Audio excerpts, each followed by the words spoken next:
the reworked Roadhog is a ranged, defensive, area of denial tank with little utility or peel. He thrives in situations where the enemy team is forced to walk into his space, which is often on defense, meaning he can pre-place his traps around corners and hook targets into them. Against dive, Hog is half decent at the spar framework, go watch that video if you haven't already, and against the ranged poke brawl comps, Hog can eat a ton of damage and close the distance with his breather, marking ranged heroes with his hook. Play corners, land your hooks, and absorb those high damage cooldowns. Hog's damage, the worst shotgun in the game, makes Hog blast 16 pellets of shrapnel that each deal 6.25 damage each. He also has 4 larger central shrapnel shots that deal 15 damage each, meaning in total, Hog can deal up to 160 damage into one shot. With the 1.5 times headshot multiplier, this technically goes to 240. The main usage of your scrap gun is really honestly going to be consistent tank busting. Your DPS is actually quite high on paper,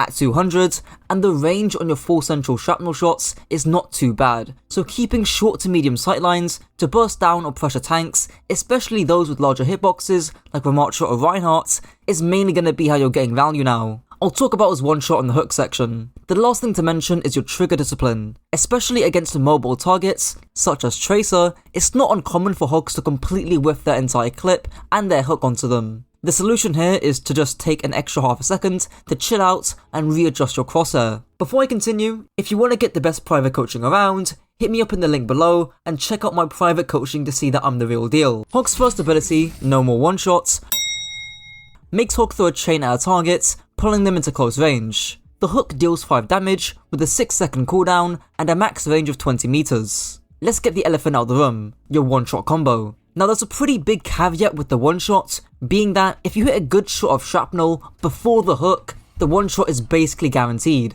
But if you don't, then it's pretty unlikely that you're gonna get the one-shots. Still, here's the combo excluding that initial first shot. Firstly, walk forward. Secondly, throw and land your hook. Thirdly, place your crosshair at the target's chin, neck or upper body. This is very crucial as it maximizes the amount of pellets that hit both the body and the head. The penultimate step is to walk forward a little bit, even after you've landed the hook, to again minimize the spreads, and then lastly, shoot your shot with your melee. There's one big clarification with your melee, which is, unless you're trying to confirm the one shots, don't melee. It just delays your second shots. This is especially important if you're trying to burst down tanks like Winston and Wrecking Ball. Still, even with all of this performed perfectly, you'll struggle to one-shot some heroes based on hitboxes and distance. Even walking for a bit too long after you've hit your hook can mean that you miss the shot entirely. I'd also like to emphasize the crosshair placements. This is so important, it can literally dictate whether you land the one-shots or you miss it by a slither of HP. There's this pretty old clip of my hog guide talking about crosshair placement, which I still think helps visually. As you can see here, Griffo hooks the Ash without pre-firing, which is his first mistake. However, the more overlooked mistake is that his crosshair is not placed on Ash's upper body, meaning that half the pellets don't hit, which makes the Ash survive. There's also turning your camera after hooking, which can drag the enemy almost 90 degrees either side. Now, the obvious use to this is to try and drag enemies deeper into your team, which can lead to more follow-up.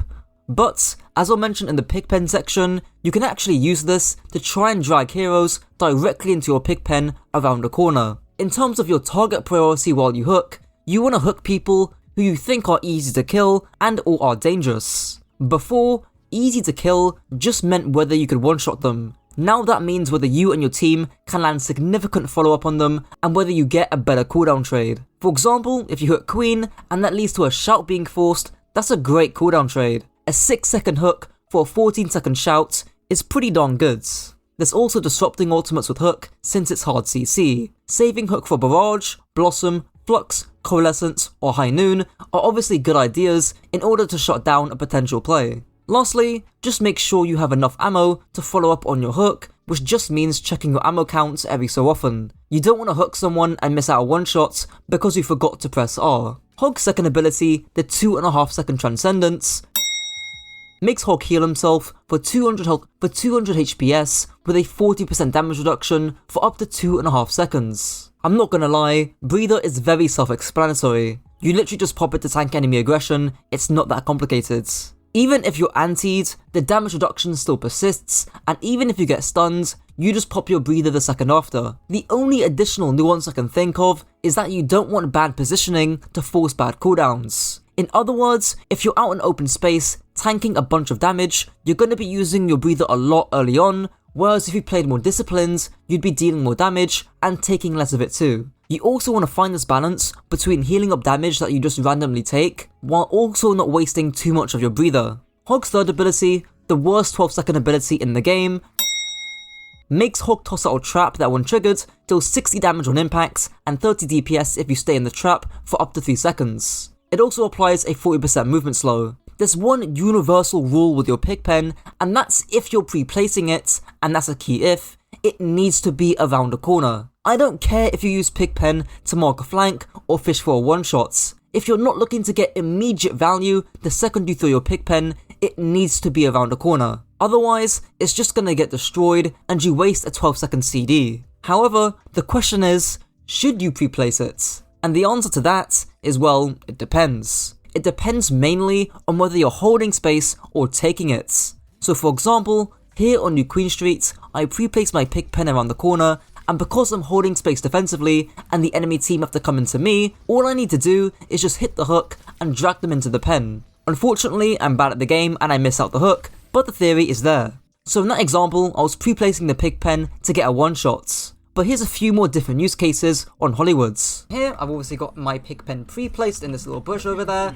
I'm gonna shoot, hook, drag, shoot, hook, and then also double up on my Pig Pen when they're walking back, and then get 2 Pig Pens off at the same time and keep shooting, right? Again, the enemy team have to come into your space. You can just stay here and they have to move because, you know, you've got point control, you've got map control. If you're playing with Ana, a very popular hero, and say the enemy team have got a Genji and she's playing in this room, again, very common, then the Ana gets dashed onto by the Genji. Well, guess what? This thing will activate, Ana can just get the mini, and then the Genji takes an immediate 60 damage and the Genji can't walk in this area at all.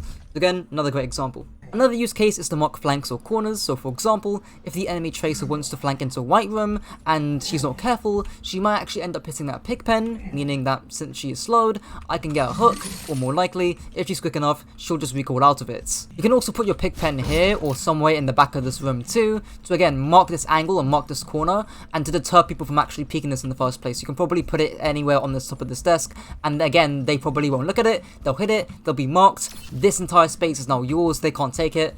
That's another example. Now, what if you're not pre-placing your Pig Pen? Well, there's the obvious one, you just put the thing in front of you, and you hook someone along that path immediately. Since your Pig Pen is an open space, you have to be quick before it gets destroyed, but there is a small workaround to this, which is to throw the Pig Pen in the air in front of you, which gives you more time to hook someone without your trap being destroyed. But in reality, I don't know how practical this is. And the second use case, if you're not pre-placing your Pig Pen, which has already been mentioned, is to just toss it behind an enemy when you hook them in and hope they walk back into your trap. Hog's ultimate, the Terminator, makes Hog cram a mechanical device onto a scrap gun, churning out a stream of shrapnel, having the potential to deal up to 900 DPS, lasting for 8 seconds. I'm not going to get into the niche animation cancels, straight onto usage. Pressure relief. Especially if you're being aggressively dove, or if the enemy team are trying to walk straight onto you, with things like spear spin and lose your speed, Whole Hog can relieve a great deal of pressure and dish out its own pressure in response. Using Whole Hog against a Reinhardt who's super close to you, or to a Winston who's just jumped in, is pretty much a free kill. Linking onto this, Whole Hog also isn't a bad counter or displacement tool against nanoblades. You're guaranteed to force deflect, and you'll certainly buy time for your team to respond to the Genji. Lastly, you can use it to boop tanks or DPS into bad positions or land environmental kills. But for the most part, you'll likely be using Whole Hog to finish off and or guarantee kills thanks to the extreme damage up close. Now onto Hog's playstyle and positioning. Ever since Hog's one-shot got nerfed, his playstyle as being a solo flanker is pretty much dead.